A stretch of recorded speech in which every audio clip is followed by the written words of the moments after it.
Simani Dunsiana, non so about Adom 106.3 FM.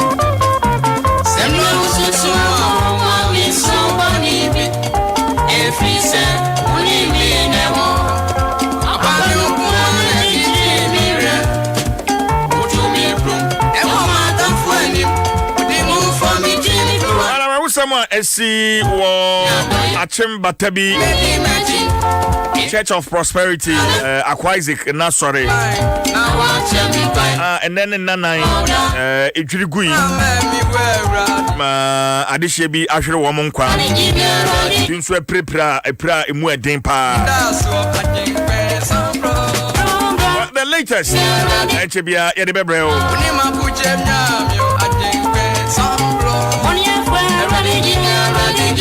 Ebiam asamba kwa dapono so anapei. Eye asase ho menka no manso. Ghana Civil Aviation Authority. And afei aban interestingly because na minim say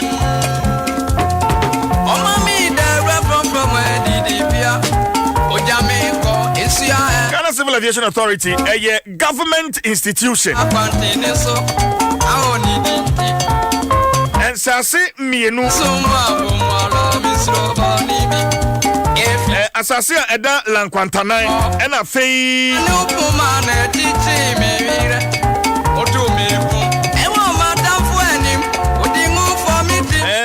Bakwa Eda Cantonment. That's a mutual for any year, the Achewa 614 acre land, like Quantana Indiano. And a fee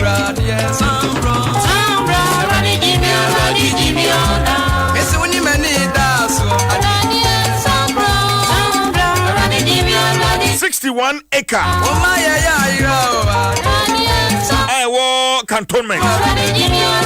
Na sa akwani abedie ana sa mansuchi akosu fie bebre. It is sad. Kwanya nipa binuma faso. I encourage wama fansasi wama do amope afansasi kakranka famra kwa so. Abaya bako. But the will to protect these lands. Anyhow.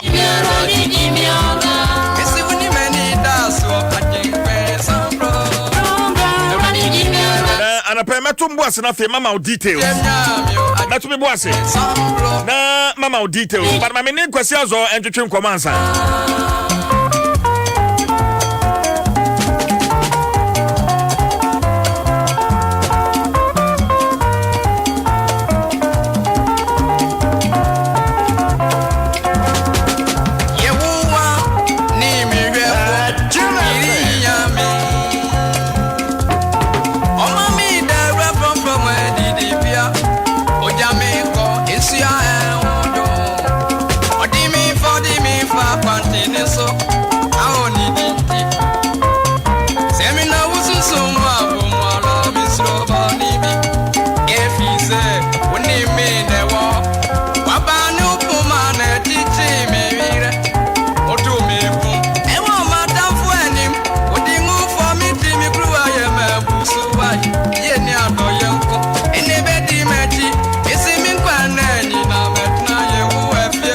Weekendi ekobani se o sendi sika ekoma ebusuafo sene so say Vodafone card ene se odidi dwuma yentew e free enti ma ure free short code e star 110 hash e Vodafone so o pepe kura na wo send ya yentew e free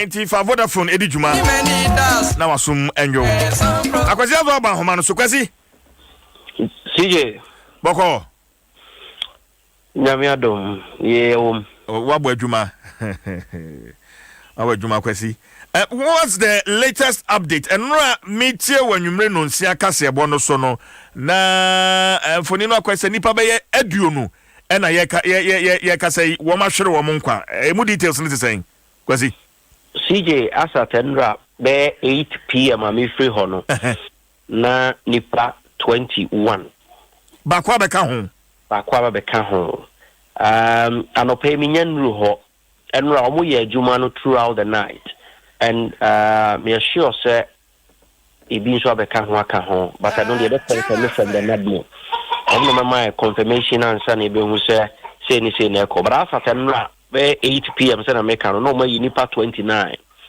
nipa 29 no na def no 21 nipa 21 dey free mu and no 8 and a admission 8 no come discharge 6 and akatu no one old woman back wa wono ni mfie ni kwa animu a wono eguso wo da government hospital na bema baako de omo ko St. Joseph's Catholic Hospital a sabre omuguso de hodwuma sansa ne nan eno na sabe mu akakaka now ana ohwe so a emema maako enkron 9 ena ma maako dumi no 12 ana sabre omo yi omo a omo ehonsem enso eno no asemu na enra nadmo for friends am for enhie mu amane ane tisen nadmo se ene omo hwe senior report ni si nam ne ade a ene one person one kasa take over na omo ye central for enhie mu nti enra omo ye mienu de tosu mienu no omo ye no be 5:30 kobo 6 mu ho na omo ye de tosu mienu ni nyina ne se wo se omo de niema bebre fa ne sa kade no a ya rescue team ne de ye adwuma no so mo de be ka ho nti enra omo mount light kese pa ba ko a na asat 8 o'clock na me free nyana no na omo gusto ye adwuma excavators makoma ko enan ye adwuma gidigidi kra na bulldozer ba ko enso ho a ya wo mo de esesa ye netie ne ade no edi free ho na excavators ne ye adwuma na excavators no omo de CC nano ana omode vi ade ne banka kankakra nti we free ni fa we free benkum we free ha omode dwiba nkakra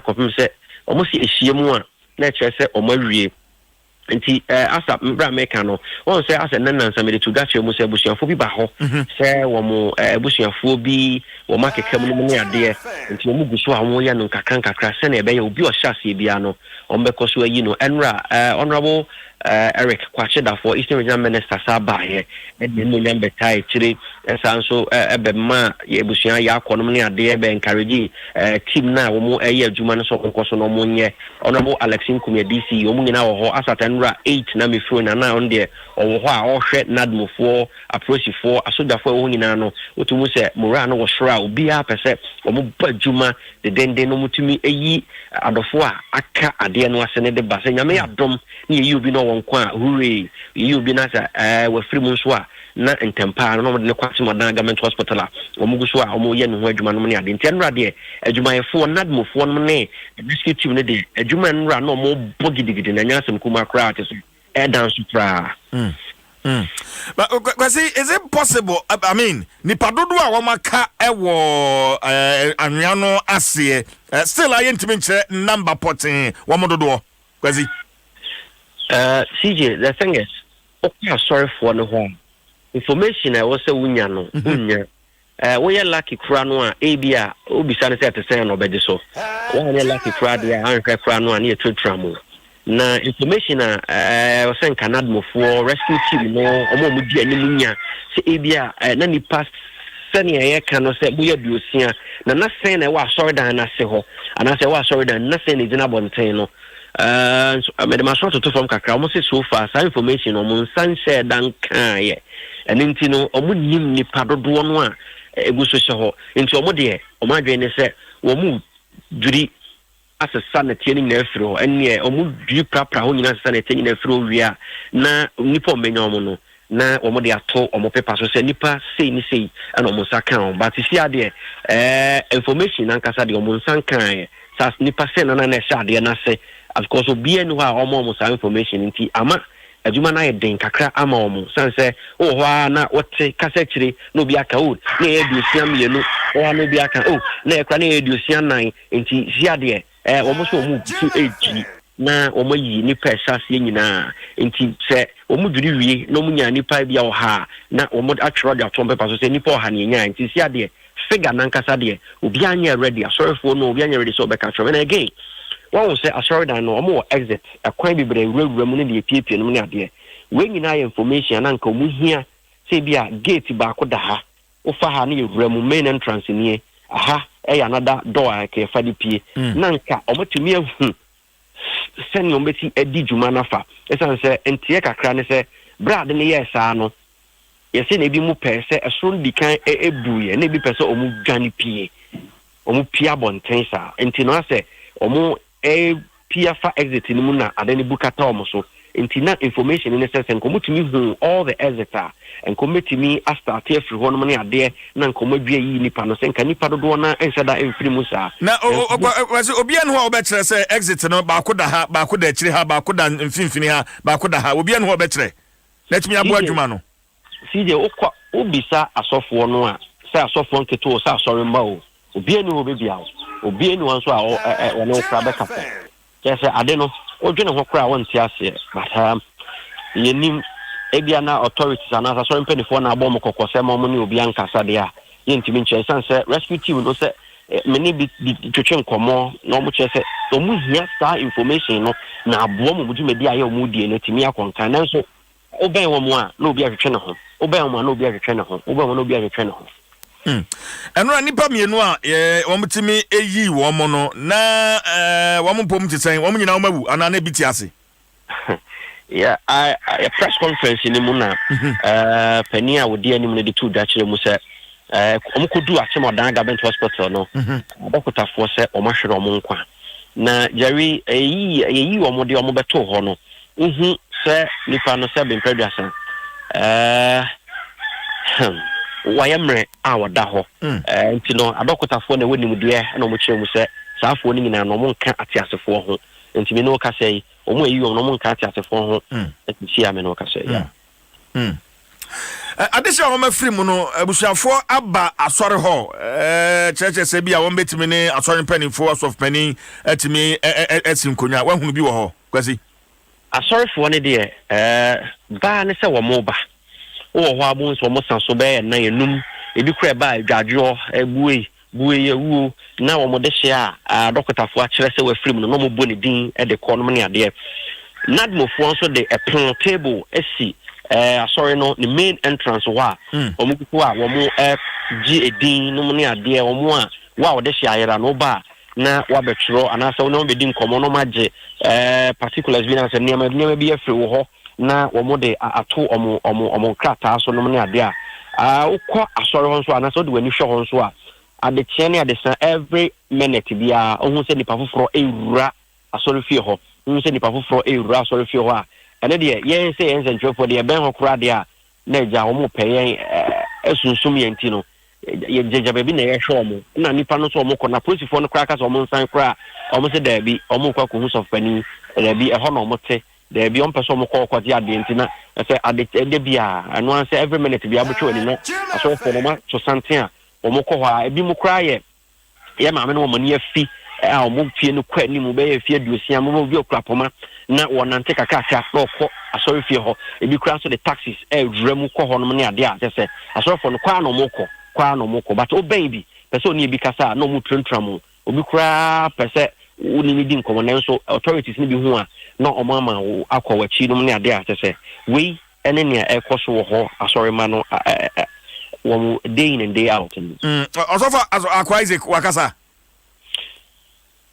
brabe patron kasa o he nra enyumre na me be free ho no say yese owo ho ose ho nra de anopa na opi kakra no yenya ne biom ahuni biom but enyumre be 8 o'clock enyumre na me pie de mete say yese so popani ese ho bra na me kasa 6 o'clock enyumre no mete say yese so popani ese ho. Well, nipa aka edan no ase definitely mentimi hu say afiase eyi sebe enkan anampampan a kwasi afiase pa afiase ama eho pampan na sesa akra afiase well, my main bisa way a branch be mentimi hu say say we Ivorian no say so den we taxi driver asem no asemini si ye no ano obeboa ye pa sa branch no betimi abomu kakra wona na twetwe nkomo kwasi ye friend Cote d'Ivoire but won fi onya Ivorian we Ghana ni but ni di Cote d'Ivoire kwasi jina ye mame azo kwasi hello kwasi okay monsa fe azo mame na meneno entwa enkomotwetwe ne so enchina ye se arehosem no eno no se ka se de nipa aduno 20 and amani ekire womo afrimu esusu se dodo no anso akase ho menti rescue team no womguso a womo eye adwuma kwazi CJ ya na wo kan brante Cote d'Ivoire ho asem arante Cote d'Ivoire oya taxi driver wa chemda na ne papa na free Cote d'Ivoire na ne ma me ye Ghana ni okay edinti omo de afre no Cote d'Ivoire sa manaka na abrante no asem ni ti ye no wote ye no neja odi American tente ba ho na asate nra bra me ni di nkomo no mam ebusuafo bi ba chere se omu nua ba bi wo hwehwe no mu hu no se obeka me de to sa report no so makọ hospital o makọ morgue ho mu hu no Cote d'Ivoire se obetimi abo akwa yi sa afọ mienu na ba na Cote d'Ivoire enra adwuma so a wasa abo enya asem kuma kra ono onfi onko yo okọ na waba enra owura mu na nkomodide na o kire se o se na se pampan o de nipa ne pampan na di akire na so ko hu ba ko na ne mpaboa da ho on dan na ebu esum ho sa no Cote d'Ivoire timi ewura mu nkakra into so o the touch and the name one hu se nipa ne mpaboa da ho no di akire nkakra ko ye no okoto se o da ho no so ni mu atwe ne ban nkakra na aboafo be so ni mu a obo yi ni bai na ba ko so o se ba ko so na o hyemu sa na no so sa o de ne pampan sa na di akire sa na o ko yi ni bai abrante na juma so a wo bono nyasem kuma kra na me ni di nkomo kakra no wakata me se nipa we ono ankasa aboa ma omayi omo no eye 19 dunkron enra ono kwa aboa twe omo de omo abesi ba bi na aboa fa be so ni mu de omo ba no eye 19 dunkron enra na sa nipa no we yo na me ni di nkomo kakra me wie pe mesa ne ama senior producer for Jona ya ye ho adwuma o se nipa 19 ono atimi assist boaye ma omo atimi eyi omo free adan na edwini ntino abante no dwuma so a obode enya asem kuma me gidi se nyankopon na de na ba so ma meboa ma sa to renchemu ntini muwa na enyi nipa enfomu free mu ewo ho nti abante Cote d'Ivoire de dwuma so a obode bra CJ enya asem kuma well atorenjema boafo wo mo chese adwuma no omo ekoso ene wo mo to aso but da be important and omo chese ni omo de ni nyina ebeba wiye kwasi omo see so people say dia ene anaso wo chena wo mo so mo gusu ejiri so mo nwiri wi de omo ntini nka so o ma wi enti da bi o medwira wi bia no sa da no no mbeka so o ma wi azo ma me no asene fancy ya me so me da CJ kwasi azo epoye mantema na musini no de arahusemi ede abrɛ no asɛm no eya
Queen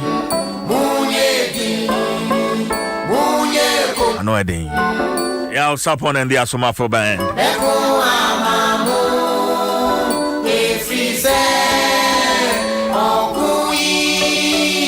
Yeah, now walk one name no Sikakon Ahochere and enu DSA. Ma me encount for Advanced Ghana Savings and Loans and Famao.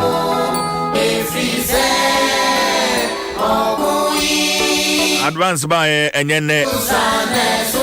But say ye can say my ahodo enkono so ewo Africa na fe Asia. We hunu Advanced Savings and Loans. Ewo so na Ghana had a free 2008 branches eduno and Advanced Ghana etumi ebiebie.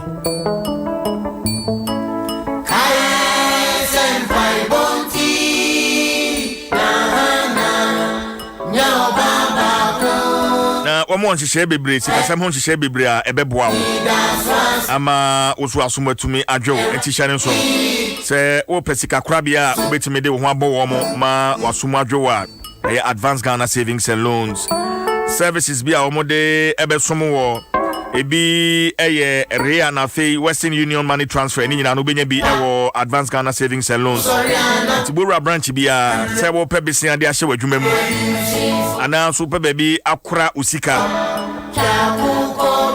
Advanced Ghana Savings and Loans and cry have branches in the Accra New Town, Malamata Market, Okaishi, Agbobuloshi, Teshi, Ashaiman, Dan Soman, Haneshi, Nafi, Madina.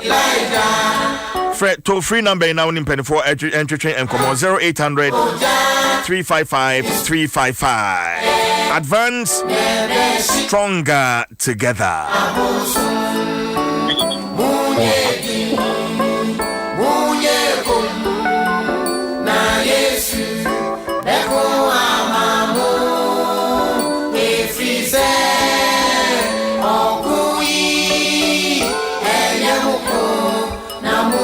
Ghana Civil Aviation is as a medical apejemu Minia Maxwell Agbagba wa ya hu dwuma bebre ma me ne no entwetwe enkomo Max. Yeah, hello. Boko de. Boko. Good. Na anapa mabisa nsam afa sa ensase ho manso a for a very long time. Abain Ghana Civil Aviation Authority encroachment ensase yaka ho asem but why you want to my this very story I have owned it for a very long time.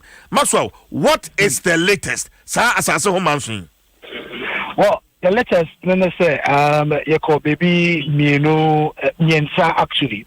So one has to do with Lanquantanan, and second place, so yeah, Latias, Lanquantanan, there, and no, actually, Buche important honum, and Latias, no, also our cantonment area, and on side, and those both places, so Ghana Civil Aviation Authority for almost say.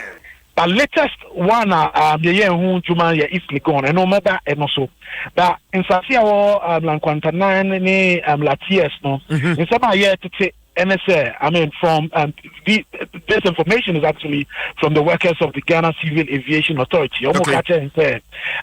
In recent times, no, interruptions between flight communications, air traffic control communications, no, interruptions. And airlines need to cry over Ghana, Hano. Complain say the pilots air control, type of air interactions are. Interruptions do. And instead of clear, Papa. Sometimes no air signal look like it's GTA workers no air attribute is way to encroachment air cost almost so Lanquantanan any Latias. If your office echo those two places, Emma, and the who say ampa encroachments no na cost Lanquantanan say you call no amount for time, which means that these are private developers are. Anchor ancestor put up structures very close to aviation equipment. But put up structures like very, very close to aviation equipment, at Lanquantanan and then TS. Now aviation workers say almost say the Lands Commission and the Ministry of Lands, they are complicit in the sale of these aviation lands. Now, why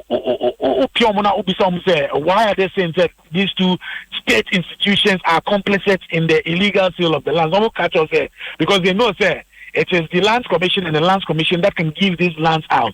So if they are giving these lands out to private developers to put up the structures, then they have no choice but to accuse, but to say that they are also complicit, in the sale of these lands. And see, aviation experts. Okay, so we've had a complaint from the GCA, Ghana Civil Aviation Authority. What danger really does it pose to the aviation sector? I'm an aviation expert. It's very dangerous. If you have a situation like this, we need to fix it immediately because it poses some kind of risk, to flights. Into we Lanquantanan ne Latias ne Efro. Another place in so I own say amount for encroaching on the land say East Legon. Okay. Now East Legon there. And no as I see there greenery. In kind of it's no cost why greens in Kwa just say in near the greenery from Boundary Road on East Legon police station or some every time no could pim it's no so it's not a whole green near the ade. Now in Yano so almost say that and Yana say one say Tamamoto we no there's a lot of carbon monoxide emissions. In Yano almost purposely said that protect it, absorbing some of the carbon monoxide. No. Secondly, so I expect a more some person will stand the motorway now. Some person will be a motorway anymore. Sa in young media on a very easy amount when I'm with Bubuna, almost in a be a motorway. But you see, as I green belts now, is they gone on a concrete in Kwana. Amount for at the tons are so on. Almost private properties, no, almost so near the idea.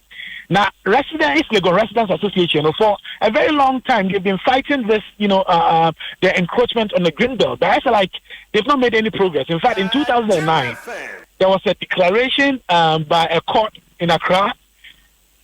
I would declare say Emma Obia and sit down or East Legon Green Belt Hornum say. But I say see and probably edify, that directive that was given by the court, and they are putting up their own, structures there. In fact, when we were there, some of the residents actually alerted us to how, flights, it's because usually, once East Legon Hornum side, a flight approach path, flight to the Landia, you can see the plane, getting closer. But shockingly, East Legon Greenbelt, a binomo air put up high-rise buildings. I say, Abanso binom per se, a cost of honey at Yade. And our residents say, no, I didn't because flight approach pass Bana, or Pasamusi, Abanso near the idea. It's dangerous. Greenbelt, no, so much, no. I'm a Greenbelt and see Adani concrete jungle. Emma, last 2 weeks, Road and Highways Minister Kranum, Echo ordered the demolition of some of the structures there. He was there purposely because almost one overhead bridge no more here from overpass no more here from Spinters. Because a man for ACC dying with Greenbelt, at the point they have to stop and demolish the structures to make way for for that overpass to happen.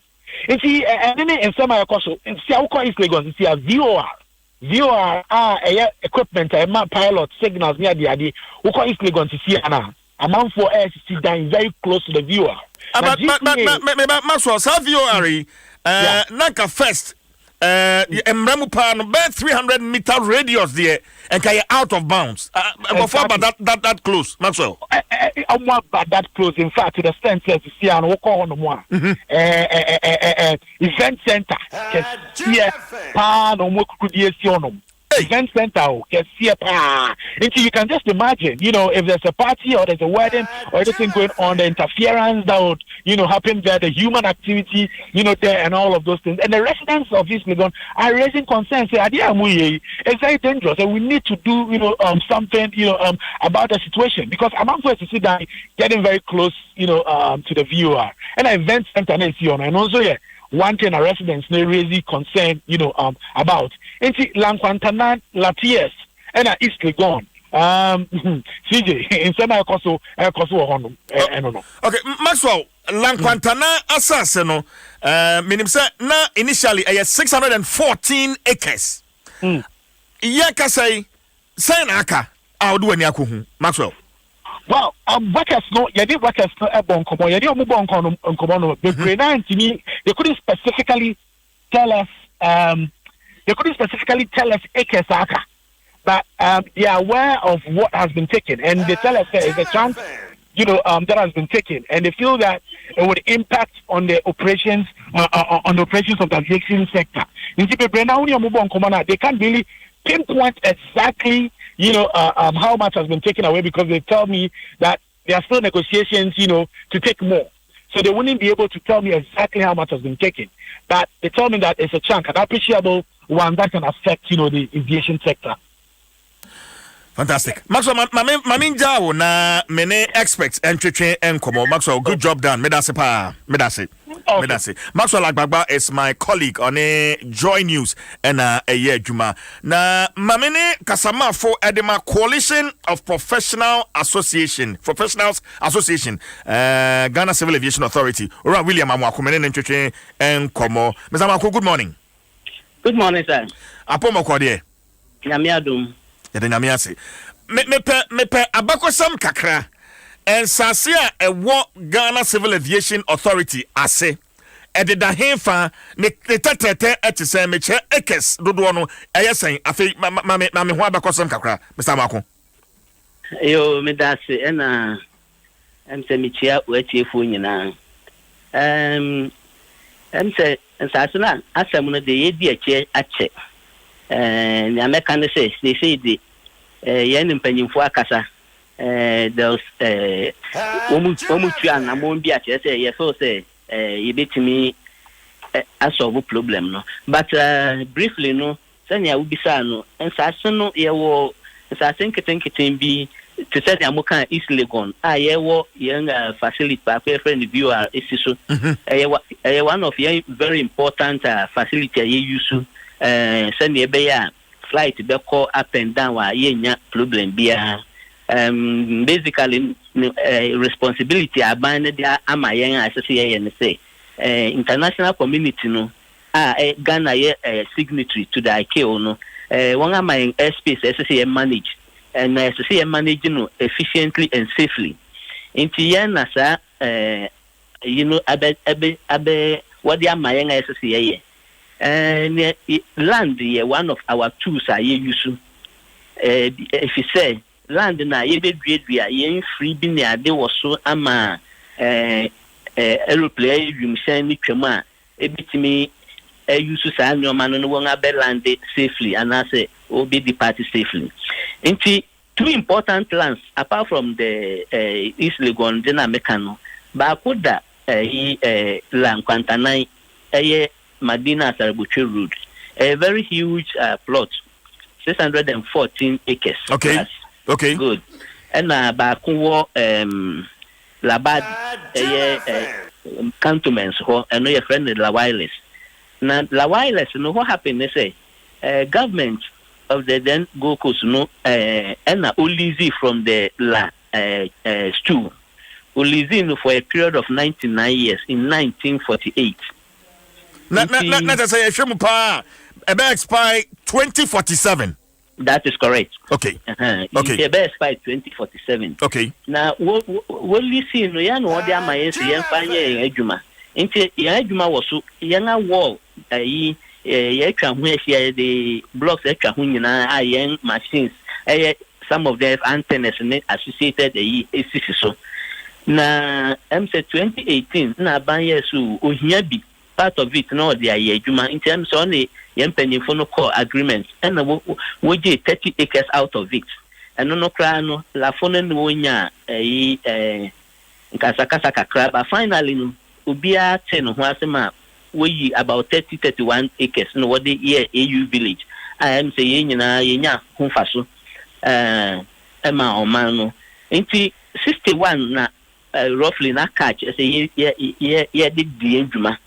I said, yeah, now your one yesterday say, young staff will be a what it's on one letter to see.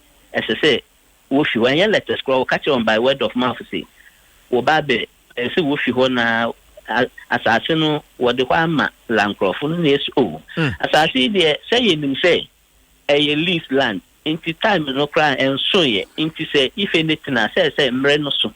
Inti ye bisa muna na nianti na concern kakra ne say your staff na wo ho no technical staff so inti one na normal na ye dey sisi one say problem bi ba ye be fra won no ahwe ye response time to our equipment is very very key inti and such a what na echibibre inti time wo face won fi won na hayen kakra inti ye bisa muna san ye hu say sa no kra no won a ready market won asan achimu say na ye debut inti chema ye bisa ye sector ministry ministry of aviation no and what say sa no nga achemu biu na say no 21 acres akudi la fono ho na yen so nga ma 15 acres na ne aka no akudi aban ho meba sa na mo to GCAA na mo ya we bi ana ye mpanyimfu ni bi ya we na yen professionals na sebi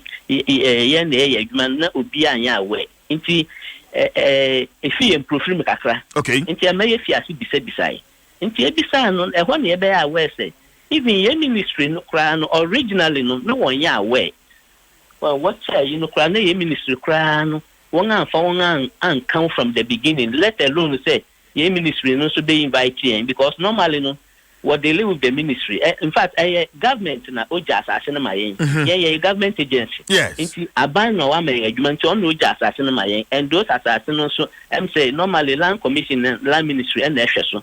But we jema for that purpose. Inti say nanka so what one year ministry no na say daily. But one involved year ministry from the beginning.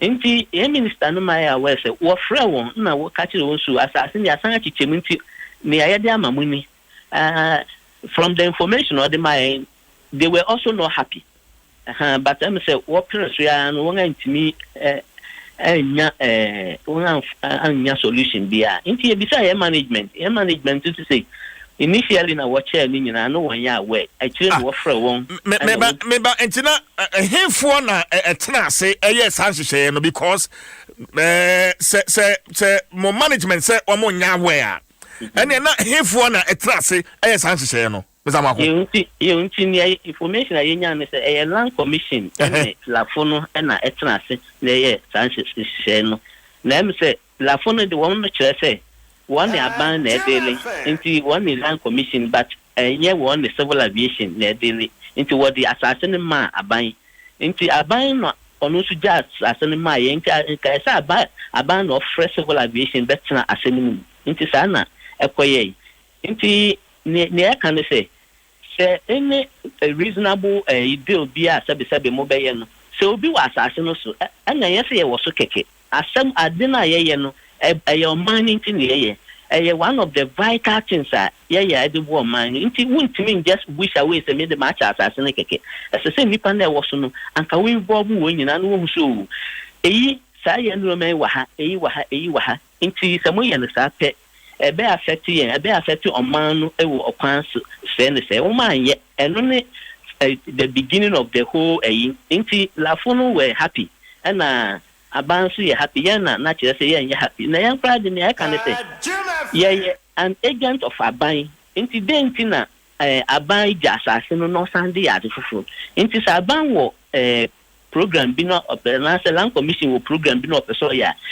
say ye transient asasi MC ye hu say mun yusu bi o inti aban so wo bibia very equally important inti yan hwene hu ne ye de be mamu woman yes I know me nyina eno na ekofa asa nsem nyina na land quantanine the end day eno de woman acquired by executive instrument so inti eno de completely aban woman to compensation ne ade nyina inti ena em say by law say when you sue assassin ne opesa wo de ya botaya wo di assassin so wan fa so ya eno na emra ma ho kwan say say wo san de ma won a wije wo ho no enso assassin ye gusu yusu for purposes na ye di aye no inti na ye on wa say all of a sudden aba and ho crowd ne dey start ya chakakra 2016 and yenya some challenges bi wo yen communication mo so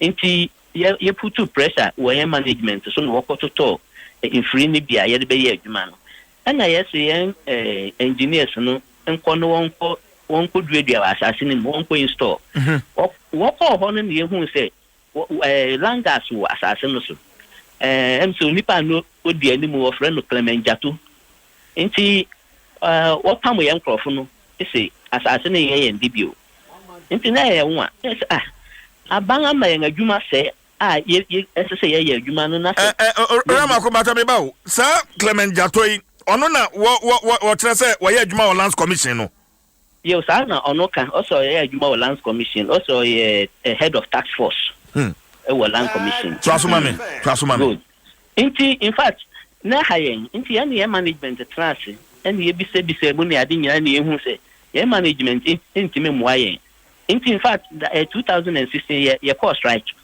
and aban no ne ye mbetena land commission and ade ana why so okay assassin de aban hia bi nti one ye mpanyimfo no idi hu komo na why say initially na kai wo beja wo 250 acres na unfortunately no asanga ba say wo sanga hia mo nti no wonga je nti say ye kasa de a so one ye ntrase na ye hwese ne nti ya no won trase nti me ba na say 614 acres no aban ebeje 250 acres efrimu there be aban beje ni nyina no also obema in 250 obema mo 250 acres good near the adwuma because near aban be fa bi na si or the kakranso ama original land owners no sana explanation what the my any so in the first place ne ye 250 acres no wo hwa na nka be so yen adwuma at that time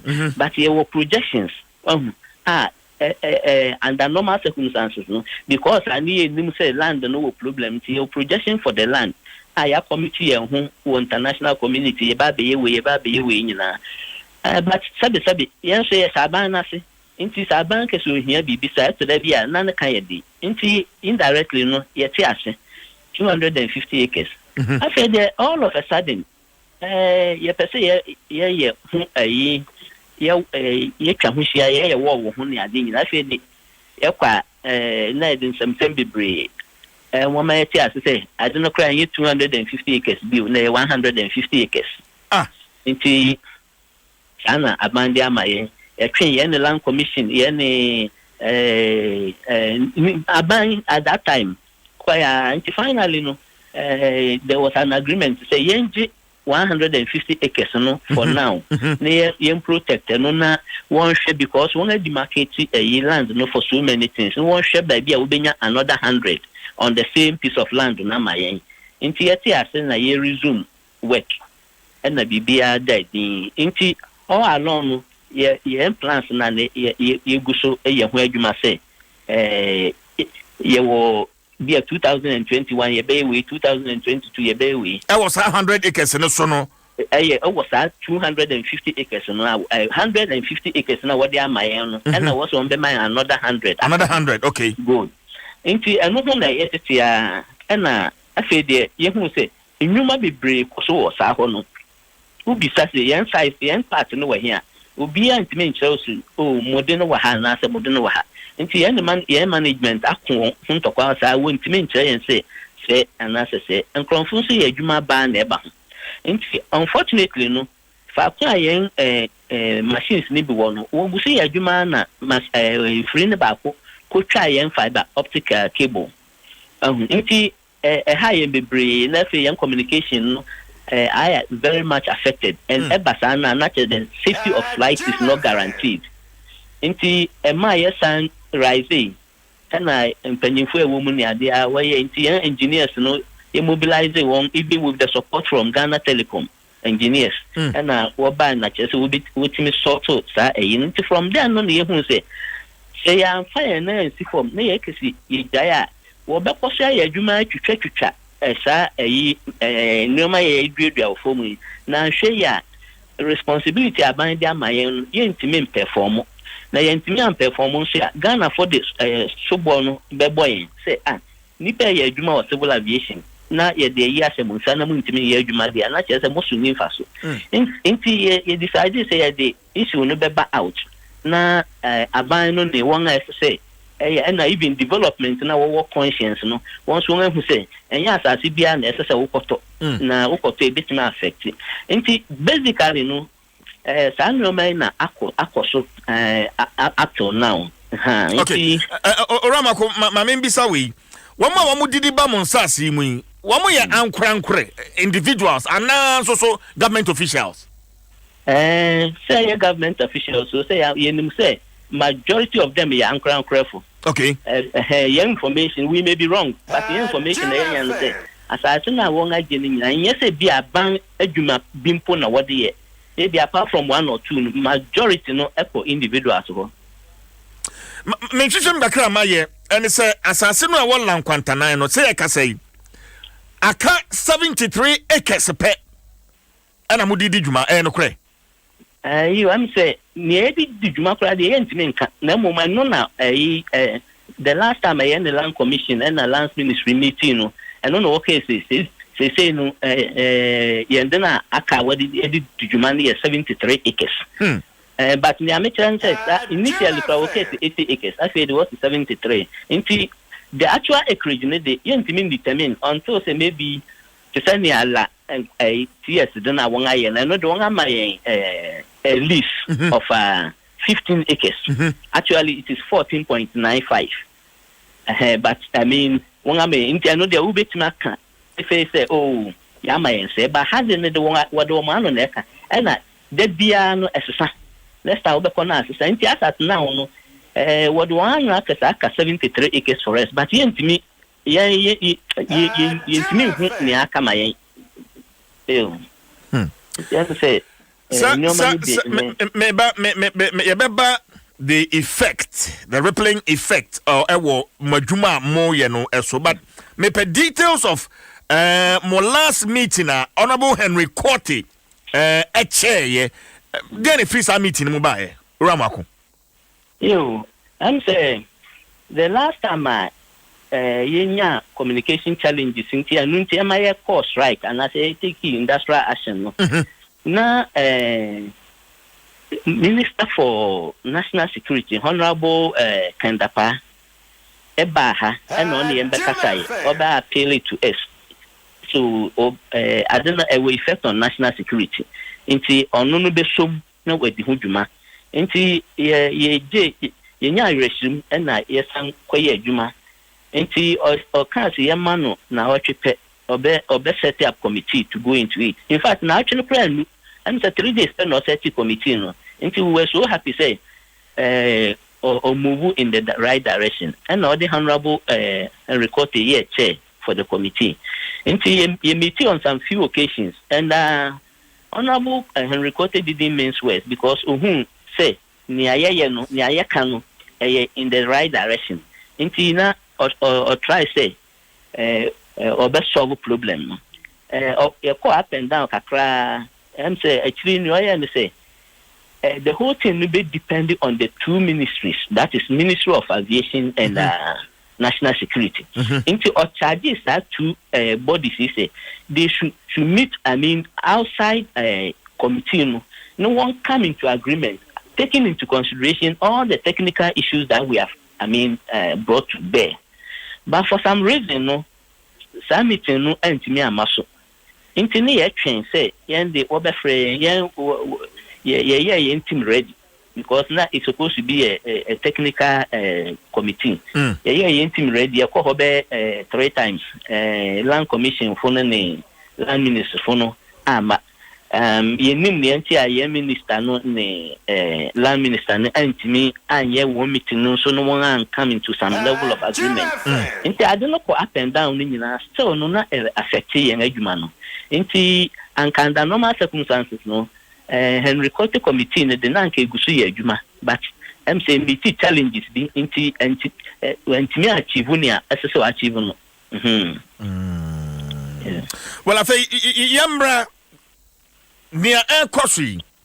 It's so bang and a debebre Ghana air travel because minim say previously na Ghana managed quite a large airspace, but as we speak, I know Krano at saying Ramako. I'm saying, Sanya Midi Kankano, international community, not Libya, wash your capability. Now, also, you decide you may say, now, government of Ghana, and so a jatumu, no, so the institution being sat, no, I. Now, airspace, and I will try to say, on my within be a wo country in Kwana or manage and yen is net into yen a estate now what my friend Accra Flight Information Region. Okay. A comprise of Ghana, that's the land areas of Ghana, Togo and Benin, and a very large portion of the ocean. Our ocean, it goes as far as 9 degrees south, to the sea. You share boundary with Angola. Into a very huge, responsibility, and it's a aircraft to be able to enter. Your responsibility say, or be enter no a PA safely. I am probably or misconception say airport and yet fight ebe land and I say it to a hand near handle. So what they compare a departure and arrival they compare overflight and I say in some cases you kind of transit only tremuno. Near Eben landing, I think will be just about 10 to 20%. In the chunk of our work, overflight of the country of America, up maybe South Africa, a crisscross. In the Jumani is very sensitive, I just say, and say, we and Biara. In the near airport, near Ebema, and I say, high and say, your communication systems. Your navigation systems, your surveillance systems, and all these things are implanted. On the ground. Few of them, air base, satellite base, but majority are on ground. And if it's on ground, they are here assassin. Inti assassin, as we hear no dread, we are in free near the. So when not just win to mean dread, not say we improve the safety of the airspace. Into a non insurance answer, at the brain. Na se we airspace ni ye safe. First of all, no flights na remma. Into economically no oman rem inya infrastructure say unya wum. Yes. But the danger aspect no crash a bit cause accident.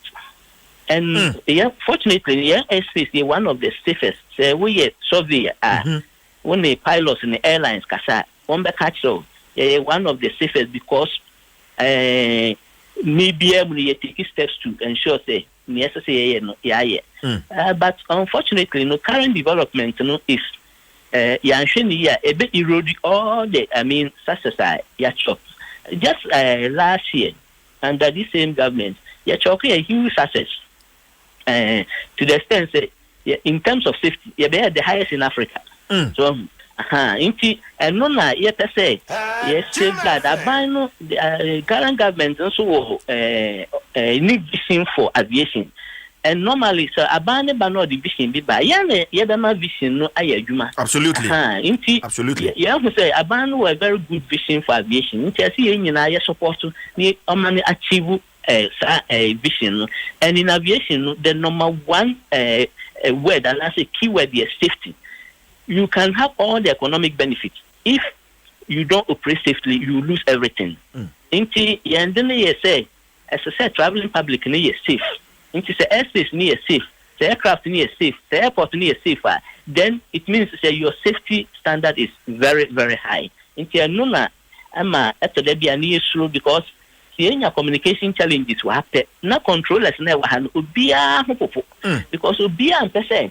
Obenya accidents one shift and also obenya insensen subu emwa na more minor inti obia you very careful and sensitive when it comes to this inti anone normal ebetimi ahayen kakra and secondly anhwe yensia manage airspace ni ya international community ni betimi jefi yensem the only place abia won't mean ye land areas no but soji the big ocean fee and someone that say economically no Ghana and so a bit me Yahubachi and Kakra in that sense. Staff in the Adina, you instance here.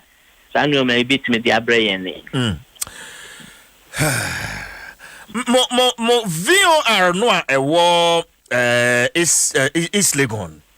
You see, I'm a reporter, Maxwell Agbagba catch me say, I'm out for I encroach assassin ma you see event center cry some installation no how important is it? Ramako. The American from the beginning one of the vital tools I use. Emma we are co-located with what we call DME, distance measuring equipment. Okay. Aircraft will be Emma bearing and distance to the airfield. Your friend homing devices and at times you know say in normal utimi hook on a certain radio. You publish a certain radio into a bit me hook on at least a bit me the number baby or bit me identify some key items be no way to me follow so and at least me wahana say me one of the very very key installations I use na young equipment need now requirements when you are installing them. Apart from putting it there should be enough buffer to prevent interference, reflections, and a whole lot. You are no, for instance, we read the requirements now. Obekachi also, baby, I would be seen 300 meters radius, crowd, even a free crown. Into say, engineers no crown for Yajuma or park a car, and I say a friend we use or park it 300 meters away from the facility and stand one and say beyond that, between 300 meters to the next 600, you don't need to won't raise any structure. Maybe antenna and kitten be there and affect now up to 2 kilometers. Be or on SSA will seek permission from civil aviation. Now evaluation. So development in the first place then type of development Emma affecting Edumano. Into so you determine we are near the height I will be to me machines friends yes line of sight propagation.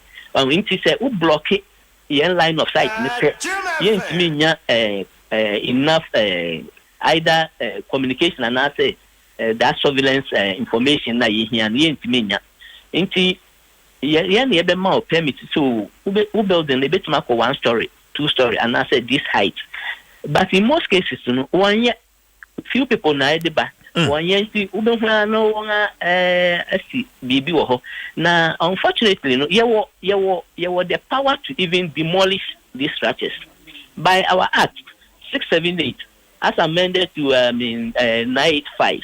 We read there, you get all the details and it's on our website. The Director General can cause the demolition of these facilities when safety is being threatened. But unfortunately, if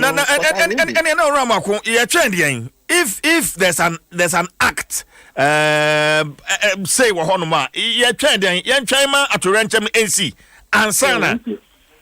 And only some of the things I did say Ghana mrawaha, but I'm saying implementation no actually na challenges kakra. Inti ankasa no you put pressure young management so say tumia abandi ama won in the act no they should try as much as possible to implement it, and normally no you won't mean yet in isolation. You have to do it with the court and also with the security services. Inti ni American say ye wo tumi say betima ye inti ebedu baby no em say ya na ye management ye be force wo no ma ye but before then ye be appeal to the public say aviation installations are very key to the safety of our flight, and aviation is also very key to the economy of this nation. Inti say ye bibi ana say obi return bibi amayen around that a year em say baby e be kwa kota say ye due diligence kakra inti yan hwe say yen kototon sase wo such places are me BM no edit problems eba to say la nsase la TS nsase on atunton yi asase no ya tese no boyedi into we are wondering how obi be asase no obi put up a building which is 1 story and I say ground floor actually so why you be benefit into one share they are going to flout young requirements no na say we flout ya na be demolition and so nsem bebre into near area no sunsun bebre but like I said fortunately we are seeing some signs say abano isum the last time I meet chief of staff so dedicated. When we brought the issue to him, he's so dedicated. Say he's setting up a committee. In fact, he has set up a committee. We begin to say best start here from Monday going. Now you share all the technical evaluation and all the requirements that the international requirements are. Work on next the yejuma. Inti yawa say if he Maria Kodi maybe normal betoyi. Because near Eddie can say abano security personnel akogu assassin especially la TS then into say obi anya adwuma ho until say you be determine normal SC determine let's say the lafono say one person no says yes say wo koso adwuma na obi akoso na wona take all the safety precautions with la Quantanai no and also where say so what the police for near the ko but your information I yan say and Crawford that see adwuma nti your best say and also I say was stop one because your installations are very key nti anytime bia wo be ya affected no the safety of the traveling public is not 100% guaranteed. Rakuma mamena was na fancy but Mesra in the coming week me here wo studio na afei kaya timi agibre pa na ya twetwe enkobo because asem we hu hia me sisi ameti ha na etwa madwenu se sabe ma no da bola so ewiem hyen hwease a enti se ka ahwe ase akwanhyasi wo wiem hyen ho a enti se ka ahwe ase be ka so o prai dum prepra wiem hyen hwease a umpra o umpra no na nipa be wu asase no so kra na enye ehwe ma eto de bia ye won ewo hyen mu nkwa na ewu na mum etimi asase no so nyina nke so ye nyina ye protect na ye ensure say the traveling public are safe. Yamisha Ramako. Yamisha also. Ora William Amwako ekasa de ma Coalition of Professionals Association Ghana Civil Aviation Authority na meneno atwetwe enkomo no. Enti asamwe mi nyanto ho. Ejuada brada ukuada muhono ano metwaso. A government agency like Ghana Civil Aviation Authority any abaino chensa se ho. How possible? How possible? You have a person to our so, but Shannon Sumame said, where we university na o pesika, kwaya befaso enyesika, nimdia ukonyano swapomu, befaso dia dijuma enyesika, ready to work. Absa, sika krabia, and this virtual session at the Ebre University fresh graduates in na Yawada 29th and the theater 30th October.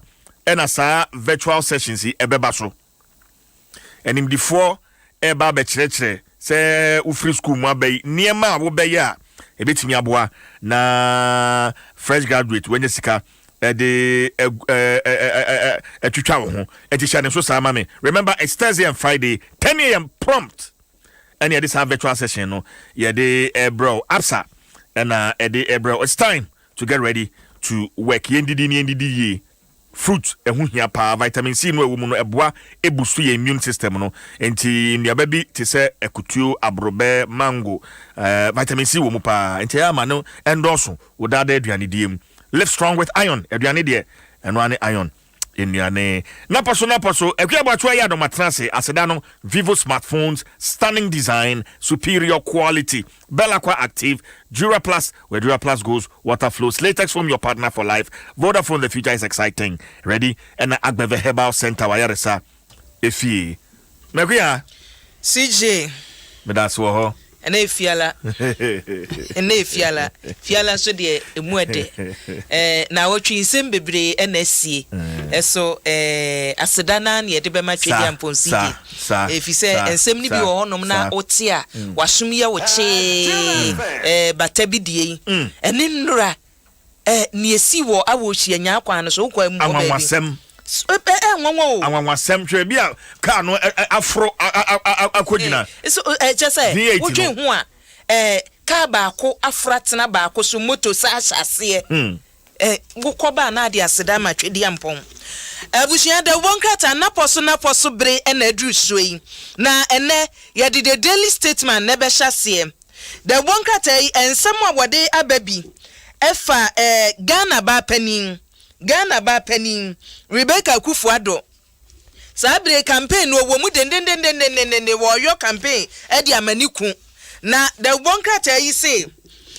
first lady say Ghana for some mobeto aba no a won pese wuni pakro beka se nikunu bia baby a wo frinti na wo to aba no ama no ana se bia nikunu na ne ho ye no wo fe enti na wo to aba no de ama no wose wo to aba no adwuma ni kunu betena so wayon no wo de hweso na to aba no hweso na to aba na bisa se ni kun mampani na nado danko Akufuado ba no ensem ben wo kan ye bohye ben no adigu fam emudodo sen ene watumi adi so eti wo emfie nan ena Ghana for medical dia manwo emfie na no se wuchichem ebere ye oba ye wodi be yi asofo ye oni wo ye adwuma ene ba bi odi aduro na wo hwe na so wani a gina so na to aba no ema mampani CJ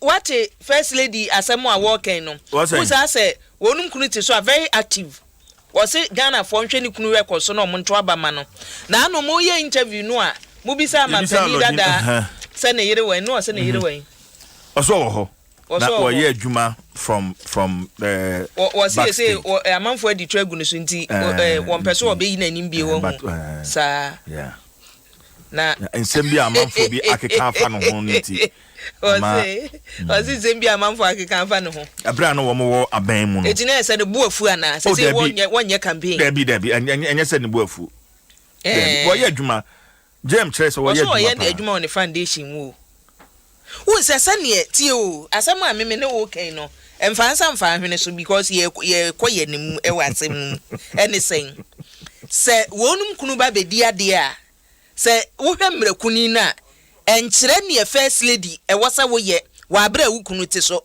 but ya sign role bi ma wo mo e mo ye enu e we foundation efiri na kwadu adjuma rolling so 31st mampani dada akofo ba ye ne yere sa bre maternal health won su di mu akotene ena efiri ho no mo ena nadu mampani a wanya ne ba bi kro ono ne ye no na ne yere no sa bre no ona say ya hyede hu no yiye bebre ye wo me foundation fu ba tin so no kra benya bi no wo bi wono ne de no wo chebu so se ono ase no wo kira de eti wo de nani hwe ho kakra na second lady so support no sa bre ye maame emisa afa won so no di akire na ye maame lordina ba yesu ye hu ni oyeye eti esei senko opposition no se ye no ano wo ka hu bi di edi so ani edi na esei no amampani dada se wateki backstage anasa de en se wateki den eno ano aka no na wo se omwini a obeba ba ye na adwuma ni biye wa na asesen eno ho di ansa o sije sire ye ni ambre ye kasem di ansa no de ma wa ewiade na abeze ohu o me say asem no so wan hya se mfiri ba bia wuntimi sipo di ansa ne de ma wo the way sisire mani nya ho megya ikura me nka bio me matoroto me so me bu afu ma take backstage me so mbu afu sa na say ye be kono Emmanuel Ajay was everyone good morning. I like how you say Friday in Chi from your brother. Oh, if you are led ye den ya oda china de be chen eno sa no si je on se china won sori ntem etu oda tim se oda chamin sori ntem wo so ne me de boy na so wo de ni ye kwasi ada wo kwasi ada nko a kwasi ada nko a iyo eno so kora ye na si je wunim da bonkrata ni ode ba ye bi no no wo wie no asan de foforo so aba ha sei yesi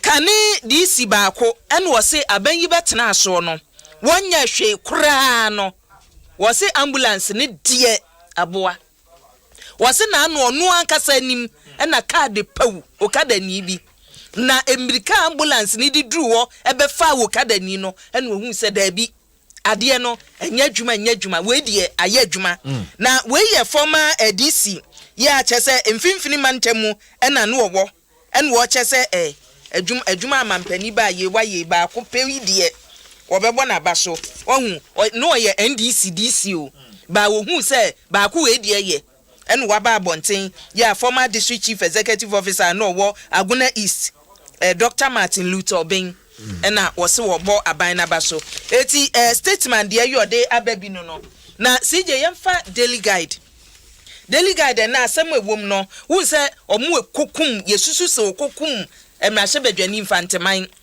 wonso omu chi omu de esi ayensia yep aye 6 na 6 na aye ne nkyeremu nie wonim se yese omu di samoni ni wie ye no ba kofa emrahye badwani ne phone sesei kwan yo mu fa so eye ya ansa na omu ku ni nyina no prosifo na hyase de ba ewu omu ma update za mu se wo mu kwotom na hye badwani no wo hono mu a se na omu robo se na omu ye den no omu demand sika from him ansa na omu gi sika kunuo enra kwam se me hu Adom online story bia na HSA empini kura ye se mo me yankofie na sisika hye me ho no kura na bia ensom a na fi no kofa bi nkam ho na eja munja me nkwa emfa mama me ni na anya adwuma ya chi foforo ya chi abantie baako ono rasta we travel rasta say ye ja abodwese no de ahoma bia sen ni kom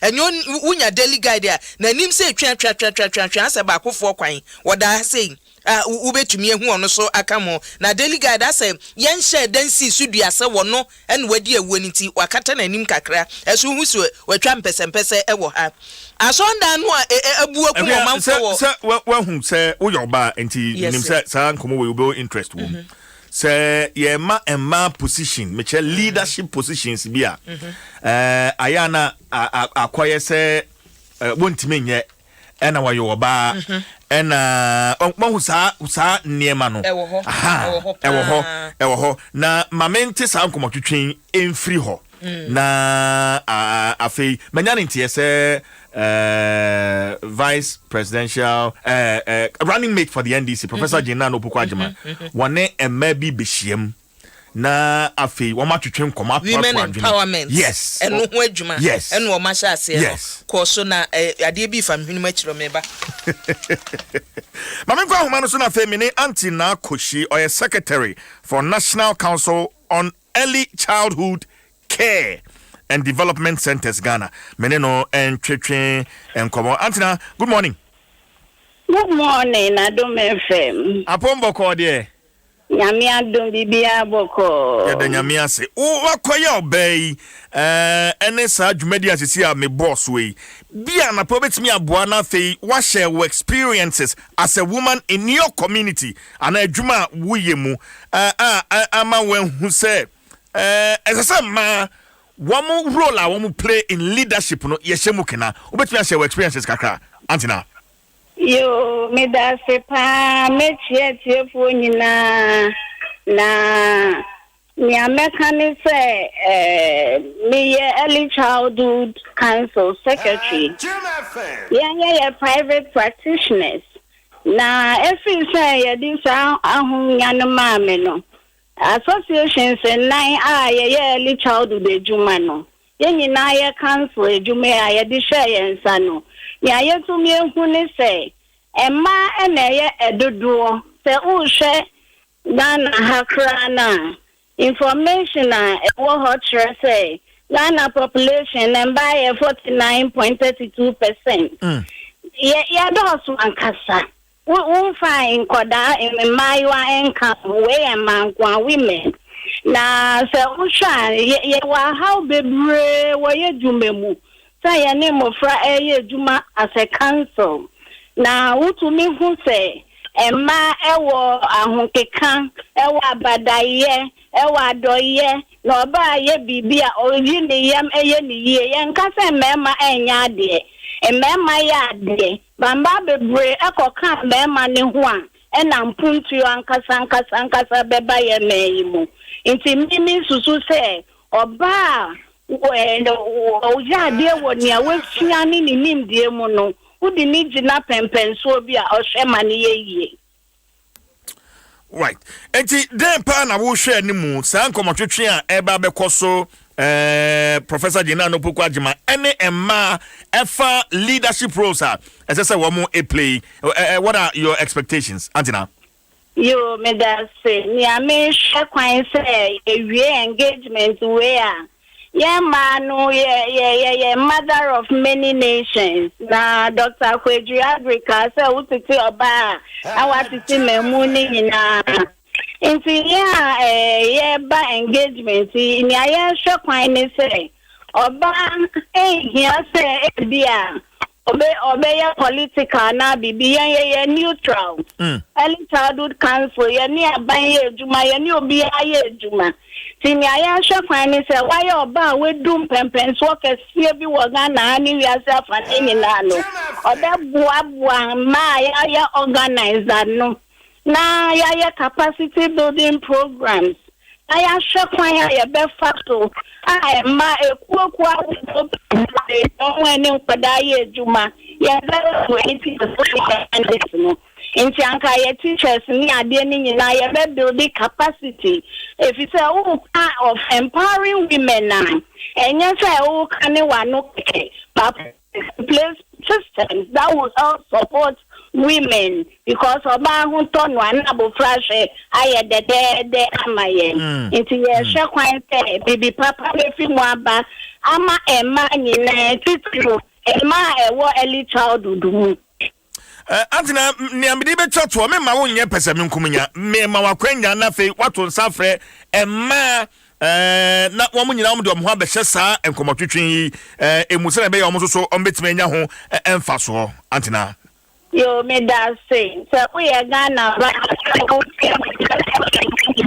hello Pato jina ye kakra ma me o line mu ye twetwetwe kakra yo mpacha ye yo me da say obu ye Ghana ba a wu tie mi anope yi a ni ameka ne say emma ejuma wo ho e wo say ye nti wuti menka na we ni GSA ya ma wo say ye du mpempen so efen ni ayedu sesi anu dia brana beka ye ho professor oye engagement with women enya politics enya bibia about national development and women agenda fa hu shemu kakra betumi aye wo baby a wo no na boa bamba no na yemfa ya boso mbom na yempia mba nko yenim sani ebe ya nko ye se emema ne etu mrika omubeko akodu finishing line omucho mwechi na mba afi na ye wiawia debi nyama bebre akoso amamba ye pemo